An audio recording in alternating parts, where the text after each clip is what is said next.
Okay, this video is talking about some known geometric series, or some geometric series that are about to become known. So there's three types. One of them is kind of trivial, but there's geometric series, arithmetic series, and p-series. The geometric and arithmetic are named after the sequence, so you already kind of know what they look like. An arithmetic sequence grows by adding, geometric sequence grows by multiplying, and we also connect arithmetic sequences to a linear growth, so it looks like the explicit equation looks like a linear equation. And the geometric series grows by multiplication, so it looks like an exponential equation. So here, then there's the third series we'll talk about in a minute. But so geometric series, in general, looks something like this, where you have a first term or some kind of initial term multiplied by the common ratio over and over again, and this keeps track of how many times you multiplied it. So if we have something that's in that form, where you have a constant and you're multiplying by, so here you can see the series down here. If you have a constant that's being multiplied by the same term over and over again, that would be considered geometric series. And so we can tell whether it converges or not just by looking at the ratio. So if the ratio is between -1 and 1, then it will converge. If it's not, and in fact it'll converge to this expression, the first term divided by 1 minus r. If the common ratio is outside of this interval, then the geometric series diverges. So you can quickly look at a geometric series. So let's say you're given a geometric series, you're given a series like this. I runs from 1, n runs from 1 to infinity, 5 times r to the n minus 1. So the fact that it can be put into that form, the geometric series form. We got initial term times the repeated factor. So this is, whoops, I forgot to put a number in there. This is a geometric series, and the common ratio is 3/4. So if we wanted to state that this is convergent because it's in that ratio, so we would say the series is geometric. So these are kind of the easy tests. The series is geometric with common ratio equal to 3/4. -1 is less than 3/4, which is less than 1. Therefore, the series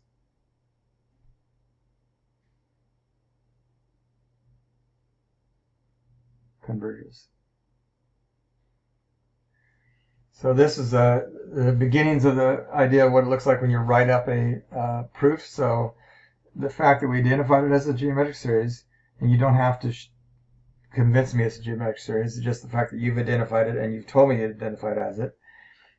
So it is a geometric series, and you've stated the common ratio, and have noticed or pointed out that it's between -1 and 1. So it's passed the test, because if it's identified as a geometric series and the r is between -1 and 1, then that means it converges. That's what we mean by passing the test. So it met the two requirements.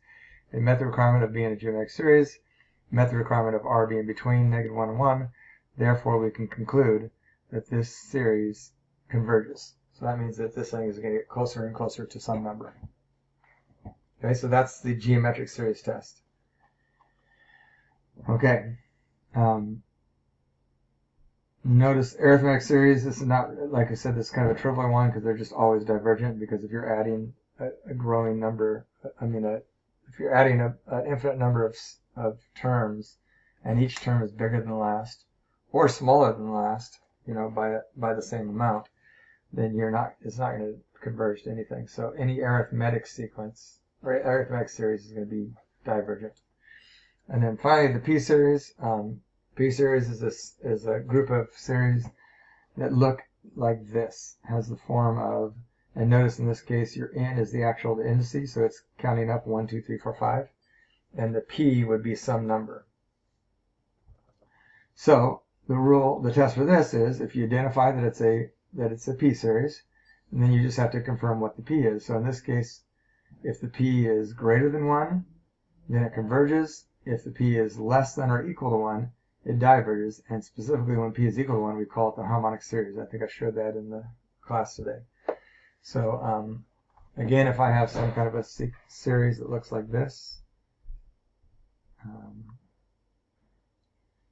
n is equal to 1 to infinity of 1 over n to the 1/2. So first thing we do is this is a p series,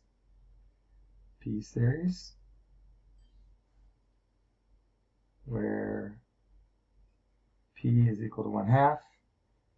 So I look back up in the thing. Since p is less than or equal to 1, the series diverges. Okay? So again, it's pretty simple. These first ones are pretty simple. That's why they're called the known series, or that's what we want to start with these. So if you recognize it as a p series, you identify what the p is, and then we point out that it's less than or equal to 1. Therefore, we can conclude that the series diverges.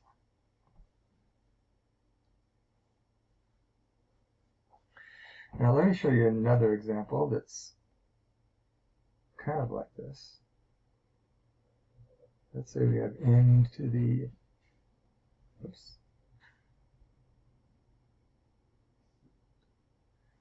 divided by n to the, say 4th. Okay, so here's a series. Now this is not a p series. I want to be clear on that. This is not a p series because it's not 1 over n to the p, right? We can't put it in that form. So, you're all done, honey? Yeah. So, but what we can do is rewrite it like this. The summation n running from 1 to infinity of n to the 5th over n to the 4th plus n squared over n to the 4th. That's a legal move. Both still in the series, or both still in the sigma notation. And then we can simplify this to summation n equal running from 1 to infinity of n plus 1 over n squared. Now, if we want this to look like a p series, we can rewrite this as the summation n running from 1 to infinity of 1 over n to the negative 1. See what I did there? Because 1 over n to the negative 1 is still n, but I'm just writing it so I can see it as a p series. So now what we're going to do is, this is not a p series, because the p series is just 1 over n to a number. But what we can say is this is a sum of 2 p series.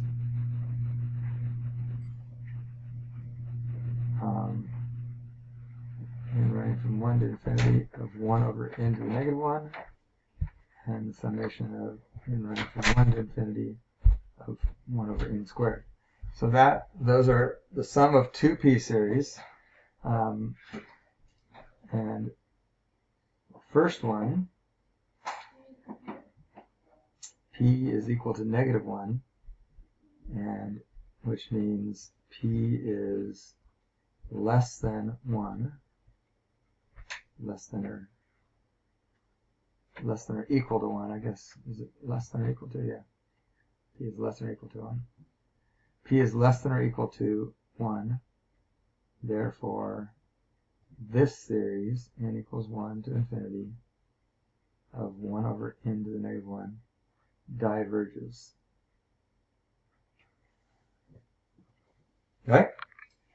Now, if we would have looked at another one first, we would say this series does converge because the p is greater than 1. So this series is going to converge.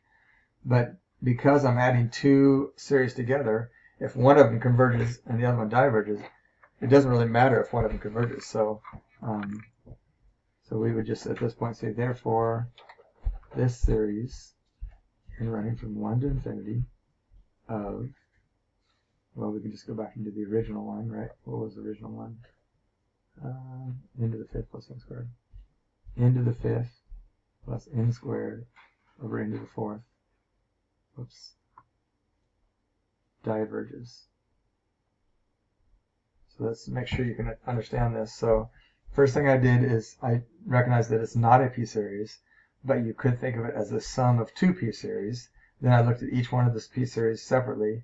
The first one was divergent, the second was convergent. So I state that the first one is divergent, and I state why.